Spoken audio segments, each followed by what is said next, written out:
Bossing, magandang umaga. Kilala niyo po ba si Rodante Marcoleta? Hindi po. Ayun, yun po ay tumatakbong senator. Ayun.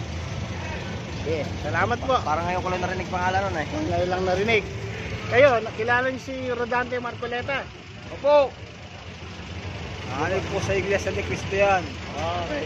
Kaya kilala ko po yan. Okay, thank you.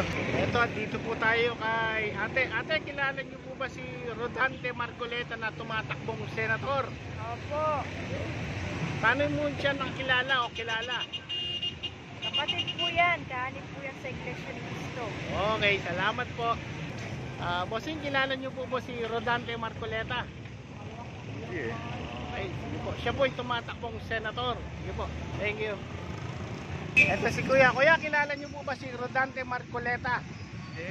Dati mag-ielo, kilala ko. Rodante Marcoleta. Ayun, tumatakbong senator po yun. Thank you, thank you. Muli po, welcome po sa ating YouTube channel. Kung kayo ay bago pa lamang sa aking channel at ngayon pa lang po nakapanood ng ating mga vlog, paki-like, comment at subscribe. Kung inyo pong napanood kanina yung unang vlog natin, yan po ay sa Crossing Calamba po kanina. Habang nag-a-assist po tayo ng parking, ayun nagtatanong tayo sa mga nakikita natin, nasasalubong natin ng mga tao kung kakilala nila si Rodante Marcoleta. Si Rodante Marcoleta po ay tumatakbo bilang senador. Siya po ay tumatakbong senador at marami po ang nagsasabi na hindi po nila kilala si Rodante Marcoleta. Meron naman pong mga nagsasabi na kilala nila si Rodante Marcoleta. At kaya po tayo ngayon, ang topic natin ay si Rodante Marcoleta. Ito po ang magiging content natin. Ito po kanina ay napanood ko po kay Aiko Melendez vlog. Ewan ko po kung ito po ay napanood na po ninyo. Ito po, pakinggan muna natin ang panayam ni Aiko Melendez kay Rodante Marcoleta. Ito po. Naging former Deputy Speaker ng 18th Congress at ngayon ay talagang proud member ng Iglesia ni Cristo. At syempre po, isa po sa bet natin na senators for 2025 national elections po. At syempre po, ang lamig-lamig na kamay ko. Last year ko pa po siya inaabangan. Finally po, nag-guest ko na po siya sa YouTube channel ko, Sir Rodante Marcoleta. Hi, sir! Hi po, welcome to my YouTube channel po at salamat po sa pag-guest po. Ako ang magpapasalamat sa iyo, Miss Aiko, sapagkat baka hindi mo alam, matagal na rin kitang kilala sapagkat meron akong napanood sa yung isang pelikula na hanggang ngayon natatandaan ko pa kung paano mo kinanap ang papel. Ay, talaga po, sir? Oh, I'm really flattered po. Ako naman, sir, every time na lumalabas ka sa TV, talagang pinapanood kita. And kung naalala niyo, nag-FaceTime pa, nag-request ko talaga kay Jay. Sabi ko, gusto ko siya talagang makita. Last year pa po kita inaabangan talaga. Kasi akala ko binobola ako ni Jeffrey. Nung lumapit siya sa akin, sabi niya, kung minsan gusto ko na magselo sa'yo kung hindi lang mas matanda ka sa akin ng dihamak, sabi ko naman sa akin. Bakit naman? Eh kasi si Aiko talagang parang nakikita ko hanga siya sa'yo. Tapos sabi niya, gusto mo makausap siya. Hindi ko na, akala ko binibiro niya ako. Hanggang sa dumating yung point na ginano niya. Nakita nga kita. Di ba ang gunang ka, hi Aiko. Opo. Kaya lang may napansin ako sa'yo. Nung nag-haya kong gaya, maputi kasi yung pisngi mo. Opo, wala kasi After a few seconds, bigla kang namula. Opo, sir. Yan. So, alam niyo po na hindi ko kayo May commercial na po siya. So, alam niyo po na hindi ko kayo binobola to. I'm such a fan. Wala namang pong rason para hindi kayo hangaan. Dahil bukod sa maprinsipyo kayong tao, yung background nyo and credibility would speak for itself. Pero sir, matanong ko lang yung humble beginnings niyo po. Punta muna po tayo kung paano ba nagsimula ang lahat. Sir, kasi alam naman ng marami na... Ito po ang tinatanong po ni Aiko Melendez kay Rodante Marcoleta kung paano siya nagsimula. Pakinggan po natin, napakaganda pong kwento na mapupulutan po natin ng aral at sigurado mapapawaw po tayo kay Rodante Marcoleta. Ito po. Ang buhay niyo po dati, ang pamilya niyo at kamag-anakan ay magsasaka daw po from Tarlac. Tama ka, Miss Aiko. Ang aking ama isang magsasaka. Alam mo naman ang hirap ng magsasaka, lalong-lalo na kung yung lupang sinasaka mo ay hindi naman sa inyo. Kaya mapipilitan ka talaga na pati yung mga anak niya, ako sa murang gulang ko, baka hindi ka maniwala na hindi man lang ako makatulong doon sa akto na pagsasaka dahil sa bata pa ako. Ngunit yung na-assign ng mga kalabaw sa akin ay 3. Kaya kailangan pakainin ko yung mga yun. Yun, sa murang edad po ni Dante Marcoleta o Rodante Marcoleta. Ayun, sa murang edad, sabi niya 3 kalabaw yung inaalagaan niya. O sa mga magsasaka po, na katulad ni Rodante Marcoleta. Ito, pakinggan po natin ang kwento ni Rodante Marcoleta na ito po ay tumatakbo na senador ng ating bayan. Pakinggan ba po natin? Na bata pa ako. So sir, naranasan niyo talaga yung kayo talaga yung nagsasaka? Hindi na Yung actual, hindi ko, kasi bata pa ako. Pero yung kalabaw na ginagamit sa pagsasaka, kasi kinakailangan pakainin yun. Painumin yun araw-araw. E paano kung umaga na gumising ka, makikita mo, yung kalabaw mo nakalublog sa putik. So bago nila magamit yun, kailangan paliguan mo yun. Sabay wala naman kaming artisan well na nakaano sa amin. Talagang gagawa ka ng paraan kung paano mo siya mapapaliguan. Kaya sa isang maghapon na yun, kung ano yung amoy ng kalabaw, gano'n na rin ang amoy ko.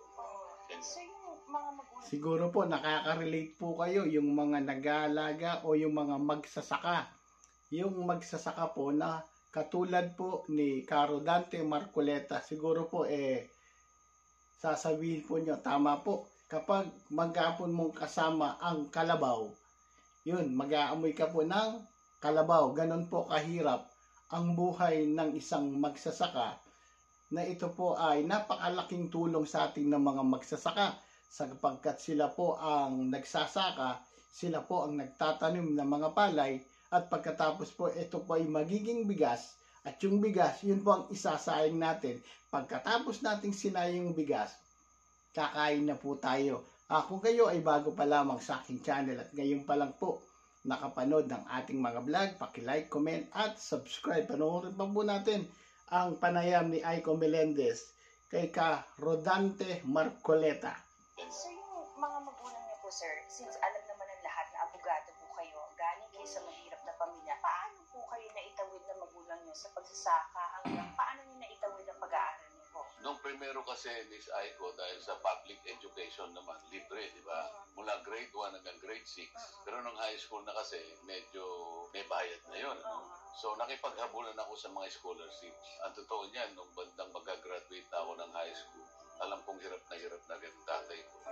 Nakipagkontrata ako sa kanya. Hindi sa isang kasulatan. Alam mo naman ang kontrata, Miss Aiko, pwedeng nakasulat, pwedeng salita lang. Isang hapon yun, isang pagkatapos naming mag-dinner, sabi ko, tay, pwede ba kitang, kasi meron siyang upuan na parang kung tawagin namin ay tumba-tumba. Tumba-tumba. So, papunahin namin mali. Oo naman. Pwede ba tayong magkontratahan na sabi ko, tatapusin ko yung high school kahit na mahirap tayo. Itaguyod mo ako. Tulungan mo ako. Oo naman, sabi niya. Hindi ako manliligaw. Baka hindi mo alam na natapos ako ng high school. Wala akong girlfriend. Walang gustong maniwala. Pero Sa mga magulang po, ramdam po natin yung masidji o yung labis na nangangarap o pangarap na makatapos po si Rodante Marcoleta. Yung sabi nga po, yung elementary po siya, libre naman sa public school. Ang magiging problema lang po kapag ikaw ay kapag ikaw ay pumasok na ng high school, may bayad na po yun. Kaya sabi niya, nakipag-abulan siya sa mga scholarship. Kasi po, may scholarship ka, libre po ang pag-aaral. Pakinggan pa po natin si Rodante Marcoleta. sa inahamon ko pati lahat ng mga kaibigan ko hanggang ngayon. Mag-research kayo kung meron akong naging girlfriend na matapos ko ang high school. Wala. Meaning to say, late bloomer po kayo? Hindi ako late bloomer. Nakikita ko rin naman may magagandang katulad mo. Kaya lang, pinipigilan ko talaga na ma-involve ako sa kanila. Practical ako, Miss Aiko. Wala talaga akong magagamit na separate o na halaga na doon sa panliligaw ay magagamit. Gagamit. If you've got hooded eyelids May and want to rock commercial po. that Ayan, double eyelid commercial look, po. you need these eyelid stickers in your life. They're totally invisible. na halaga na doon sa panliligaw ay magagamit. Kasi, Gagamitin ko na sa pag-aaral. correct, kasi may dream kayo at Meron pangarap akong na dream. nais na tuparin po. Totoo yan. Which is yung pag-aaral yung Yung matapos. pag-aaral, may pagpauna ko yan sapagkat nakikita ko ang kahiraman namin. Sir, di ba 9 kayo magkakapatid po? Yun, sabi nga po ni Ka Rodante Marcoleta. At ito po ay mensahe na rin po sa mga pinapaaral ng mga magulang. Sa mga nag-aaral po, ayun, pagsikapan po natin na matapos po yung ating pag-aaral. Pagsikapan po natin na makatapos tayo ng pag-aaral, yun po kasi ang susi. Yun po kasi ang susi para hindi po tayo mahirapan sa buhay na haharapin natin. Hindi po tayo mahirapang maghanap ng trabaho kapag may natapos na po tayo. Pakinggan ba natin ang istorya ni Ka Rodante Marcoleta? Kaya nga po, ang content natin, sino si Rodante Marcoleta? Ito pa po, pakinggan po natin. Kahiraman namin. Sir, di ba 9 kayo magkakapatid po? Yes. Kayo ang pangalawa po. Pangatlo actually ako, namatay yung isa. Kaya naging pangalawa ako. So, when you took the responsibility ng pamilya niyo po, yung the rest po, kayo po ang naggapang na rin po para mapag-aral na rin sila? Hindi, napag-aaral din naman ng tatay ko ng paunti-unti. Uh-huh. Pero ako, exclusive ako eh. Kasi yung kuya ko, nagsakripisyo talaga. Kinausap siya ng tatay ko, Nanding ang pangalan ng kuya ko. O Nanding, sabi niya, magsakripisyo ka. Sabi niya gano'n, itong kapatid mo talaga, matibay ang kanyang paniniwala na gusto niya makatapos. Yung kuya ko naman, Yun, napakaganda po. Napakaganda po nung talambuhay ni Ka Rodante Marcoleta. Napakaganda po ng istorya ng buhay niya. Talagang gustong-gusto niya po na makatapos ng pag-aaral. At may, sabi nga niya, may pangarap siya. Siya po silang magkakapatid. Parang sa probinsya, ganyan po. Sa probinsya talagang paramihan po ng mga anak. Ngayon, sa mga anak, doon makikita ng mga magulang kung sino talaga ang masigasig na mag-aral, kung sino yung may pangarap sa buhay. Pakinggan pa po natin si Ka Rodante Marcoleta na tumatakbo po bilang senator. Pakinggan pa po natin siya. mabait naman yun. At saka, ang sabi niya sa akin, ewan ko lang kung nagsisinungaling siya nung panahon na yun. Sige niya, si Dante na lang. Mahilig mag-aral. Ako medyo hirap ako eh. Pero palagay ko sa puso niya, gusto lang niyang ipagpauna talaga. Ako nagsakripisyo siya. Sir, can you take me back to that day na nung gumraduate daw kayo? Sobrang memorable yung day na yun dahil daw noon lang kayo nakaranas ng bago daw yung pantalon at from your dad. Totoo yun. Maraming mga bago na maring kung iisipin mo baka hindi pangkarero. Muna-muna, nakapagpatahi ako ng pantalon. At yung pantalon na yun ay tinahi nung mga kaibigan din ng pamilya na sastre. Ang usapan, kailan ay babayaran nito? Kuya Nito ang pangalan niya. Patay na siya ngayon. Kasi pagka kanya nagkapera ka, bayaran mo. Pagkatapos, yung tatay ko, meron siyang lumang relo. Ishoot mo ito. Ang laki naman niya kako, hindi bagay sa akin. At saka kasi, pagka sinuot mo, hindi nga niya, shoot mo para mayroon. E di handa na akong mag-graduation. Bigla namang umulan. Malakas ang ulan. So, sabi ng district supervisor, doon na lang tayo sa palengke. Kasi makikita mo, umaga pa lang, bumuhos na yung ulan. So, nagtawag na yung district supervisor, doon tayo sa palengke ng Paniki. So, valedictorian ako, grade 6. Doon na kami nag-graduate sa loob ng, meron kasing bahagi yung Paniki market na merong bubungan. Doon ako nakapag-graduate. So, bata po na kayo, sir, taga-achiever. Yun po, taga Paniki, Tarlac po pala. Si Ka Rodante Marcoleta. Shoutout po sa mga taga Paniki, Tarlac. Ayan po. Kumbaga po, nakakaintindi po ng Kapampangan.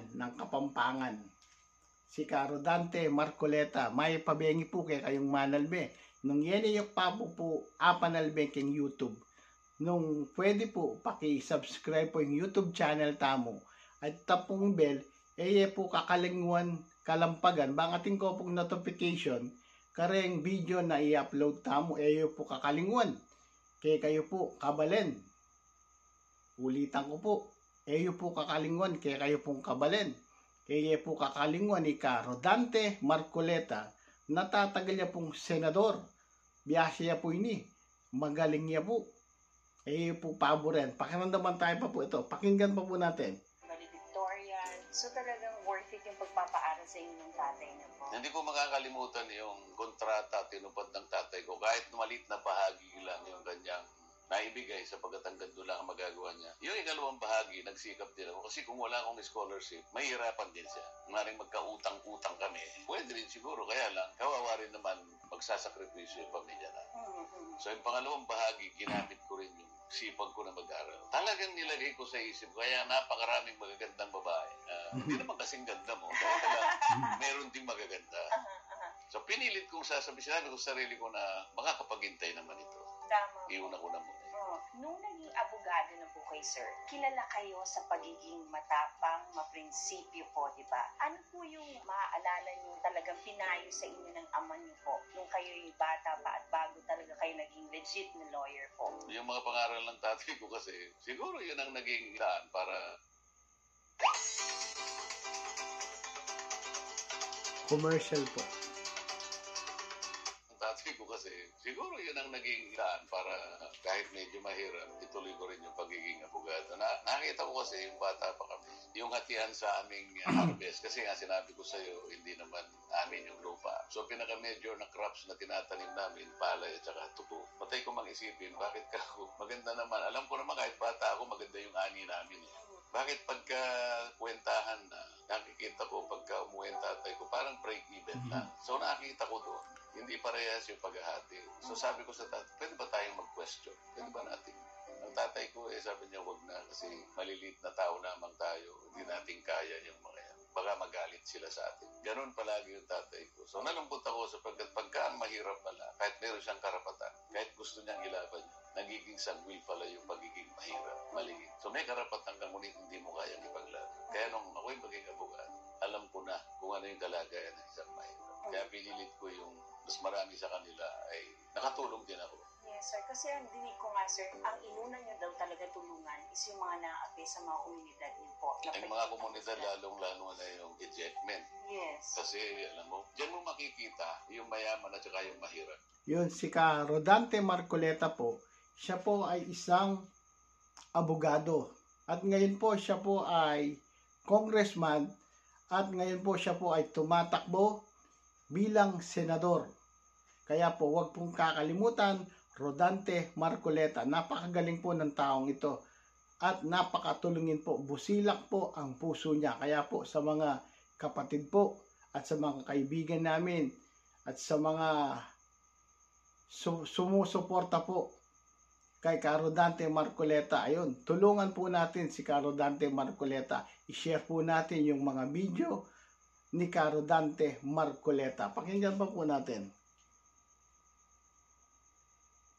Wala yung ejectment. Yes. Kasi alam mo, diyan mo makikita yung mayaman at saka yung mahirap. Yes. Pagka-ejectment, ang nagpapa-eject, yung may-ari na lupa, Correct. ang palagi na-eject, either yung tenant o yung occupant. Palaging gano'n. So, kumisa naman may katwiran sila. Halimbawa, siyempre, pag tinignan ko yung kaso, hindi naman po kayo pwedeng ma-eject kasi meron na pong tolerance. Yes. So, may mga period na hindi na pwedeng eject. So, nilalabang ko. Primero, pamilya, ano na community. Pero hirap na rin ako. Kaya nagsuggest sila na, Attorney, baka gusto mong marating ka sa Kongreso Yun. sa magitan ng bagong batas. Mga kaibigan ko rin ang nagsabi, binasa namin, mukhang po pwede. Doon nagsimula ang pagpasok ko sa Congress. And then tuloy-tuloy na po yung pagpasok niyo sa public service po. And doon kayo nakilala talaga sa isang pagiging matapang, maprinsipyo po. Feel this way when you say, Marcoleta, matapang yan, maprinsipyo yan, hindi nabibilihan. Tama po. Siguro, nakita nila yung tapang, yung pinipilit ko kasi kung ano yung katwiran, Miss Aiko.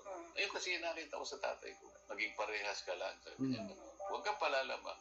Huwag kang malalamang. Dapat parehas ka. Magkaroon ka ng pagkakataon, makatulong ka sa ating mga kababayang mahihirap. Gumawa ka ng paraan. Tama po, tama po. Sir, kilala din po kayo sa pagiging controversial. Alam natin yun. Ang dami niyo po mga statements lately po na talagang very controversial. So, meron po akong mga tatanong po sa inyo. Yes, And ma'am. kung meron po kayong mga one word, kung kaya niyo po one word, di mas maganda po. Pero kung gusto niyo po i-expound yun, sige po. Unang-una po, Magna Carta for the poor people po. Mabagal. mabagal na pagpapatupad. 15 taon na ang aking ginugol dyan. Ngunit hanggang ngayon ay hindi naipatutupad dahil lamang sa IRR na ayaw gawin ng mga ahensya na silang natutukan para simulan ng IRR. Kaya ako nalulungkot. Mabagal, nakakalungkot, nakaka-frustrate. 1,000 pesos budget ng Commission on Human Rights. Ayan po. Nakakabigla. Kasi kaya ko ginawa yun para buksan ang isip ng Human Rights Commission. Sinabi ko sa kanila, wala kayong kikilingan. Ang sinasabi nyo kasi, ang tinitingnan nyo lang na human rights violations, yun yung nagagawa ng polis na sundalo o sino mang state workers. Hindi ganun ang sinasabi ng saligang batas. So sa dami ng pagtatanong ko, hindi nila sinasagot. Sabi ko, malinaw po sa ating saligang batas. Nakalagay po, any form of human rights violations. Ibig sabihin, kahit na private individual, makakagawa ng human rights violations. Katulad ng NPA, sabi, katulad ng Maute Group, katulad ng mga Abu Sayyaf. These are private armies. They are not state workers. Bakit pagka silang nakagagawa ng paglabag? Napakarami. Hindi lang naman kako krimen ang nagagawa nila. Political and civil rights. Kamukha ako ng Maute Group nung sakupin nila yung Marawi City. Ilang kakoy nawalan ng trabaho doon? Ilang bata ang hindi nakapag-aral? Ilang babae yung nililigawan, hindi na nakuhang magpakasal kasi nga nagkagulo? Lahat ito ay human rights violations. Bakit hindi nyo tinitingnan? Pinipilit nila, Miss Aiko, na hindi nila trabaho yun. Ganoon, sabi ko. Pati ka ako yung constitution, hindi nyo nakikita. Any form of human rights violation, regardless kung sino yung nakagawa. So sabi ko, Mr. Speaker, kung ganito yung pangangatwiran nila, I move to assign them a 1 peso fine. But it was an eye-opener to them. Ginising ko lang sila. Yan ang nangyari. Next, sir, is President Bongbong Marcos. Next question. Okay po, Vice President Sara Duterte. Matapang. Okay. Sir, sa tingin niyo, sa gulo po ng landscape po ng politika natin ngayon, may pag-asa pa po ba ang bayan natin na umangat at magising tayo isang umaga na umayos kahit papaano? Meron naman, pero kagaya nung aming ipinaglalaban, mag-umpisa tayo na nagkakaisang Yun. bansa. Yun naman ang aming pangarap noon. Alam mo, nung unity team ako, kasama ako, Pangulong Marcos. Talagang ang aming gustong mangyari, ipaglaban natin ang pagkakaisa. Walang bansa sa daigdig na nagtagumpay na walang Hindi. pagkakaisa. Tama po, Sa tingin tama. niyo po, may pagkakataon pa para magkaisa po tayong lahat sa gulo ng nangyayari ngayon po? Ako, gusto ko sabihin na meron pa tayong magagawa at meron pa tayong pag-asa na gawin yun. Magtulungan lamang tayo na maghalal ng mga taong silang magsisimula, magtutulong-tulong. Tulungan ng administrasyon na ito para sa ganun makamit natin yung pagkakaisa at kapag nangyari yun, marami tayong magagawa. Mabuti para sa ating bansa. Sir, kung sakali, alam ko naman darating tayo sa Senado. Yan. On your first day po, anong unang gagawin niyo po sa Senado? Pipilitin kong ipakiusap kung sino man ang magiging leader ng Senado na ibigay sana sa akin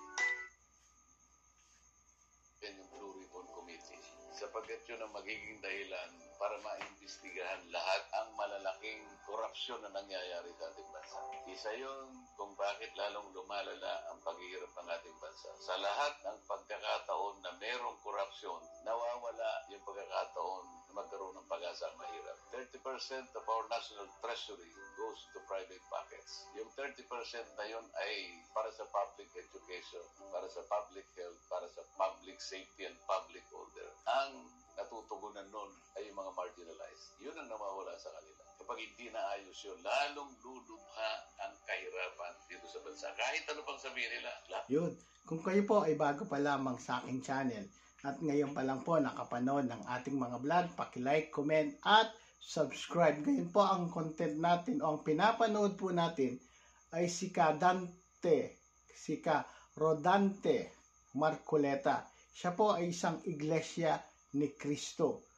At ayan po, napakinggan po natin yung kanyang mga gustong mangyari o gustong gawin kapag siya po ay naupo bilang senador. Pakinggan pa po natin.